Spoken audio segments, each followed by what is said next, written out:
Na dawo na yi rijista da censorship board ne a dalilai guda biyu. Na farko shine producers ina da suke yin fina-finai da ni a jihar Kano a nan suka fi yawa.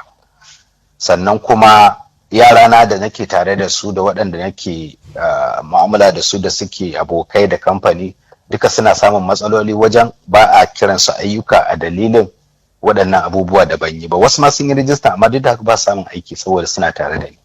So sai na ga to menene abin da zai sa in cire selfishness ni da nake tunanin kaina ni kadai in ban yi rijista ba ban da case idan nayi ma ba ni da wani kudin shiga da zan ce idan nayi ne dan haka, amma me zai hana in yi dan waɗannan mutanen sun daɗe suna bibiya ta magana ta gaskiya ban taba zama na yi tunani akan haka ba sai yan kwanakin nan da suka wuce ne tunanin cewa to waɗannan mutanen gaskiya na kamar na shiga hakkinsu ne. Saboda me? Saboda suna yin fina-finai da ni a ciki, akwai wanda bai taɓa yin fim da wani jarumi ba ma sai ni, amma dalilin yin kin rijista ban yi ba ya haƙura ya daina yin ayyuka da wasu jaruman, sannan kuma jaruman suna ba su matsala, suna cika musu kuɗi, suna musu wulaƙanci, wanda hakan ne yasa na ji ban ji daɗi ba. Inda a ce na yi rijista da gwamnatin censorship board kenan ba za a samu wannan matsalar ba. Daga baya na yi tunani ce to bari in je in yi rijista da censorship board, kuma hakan ba shi ne ya nuna na dawo Kannywood ba, har yanzu ina nan a matsayin independent filmmaker, saboda censorship board bata ce dole sai kana karkashin Kannywood ne za ka zo ka yi rijista ba. No, ina so mutane san cewa dangantaka na da abokan sana'a tare na nan ba da wani matsala da kowa. Ƙungiya ce ta Kannywood da ba ta iya kwatar min yanci na ba, na ce ba na yi, na fita. Dama abin da zan tambaye ka kenan, a ita hukumar ta ce fina-finai ta jihar Kano a baya ta ce dole ne idan kana so ka yi harkokin fim sai ka yi rijista da ita kuma ka bi ka'idojinta da sauransu.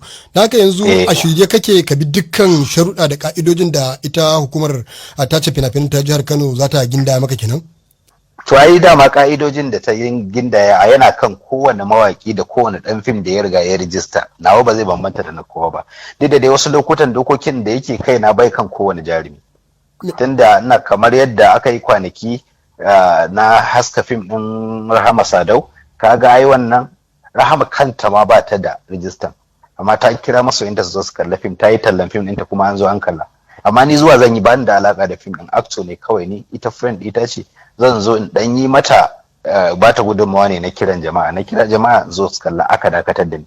To ga ni kusan doka na yana nan bai kan kowane irin jarumi, nawa daban ne. Amma ita hukumar aiki ta yi tunda zaka zo ne kuma zuwan naka zai danganci kamar tallata fim da kuma kasuwanci da sauransu, kaga ya shiga huruminta kenan, baka ganin abin da ya sa ta hana ka zuwa kenan? To ita Rahama fim ɗinta ne fa, ka duba fa ni fa sule biyar ba zai shiga aljihuna ba a matsayina na Adam Zango.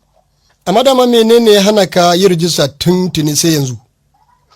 Abin da yana na rijista lokacin da zan yi wasa na sallah, ina so ka sani cewa a kaina ma aka kirkiro rijista, saboda lokacin da zan yi wasa na sallah suka dakatar da ni cewa ba zan yi wasa ba sai na zo na yi clearance sannan zan yi wasa.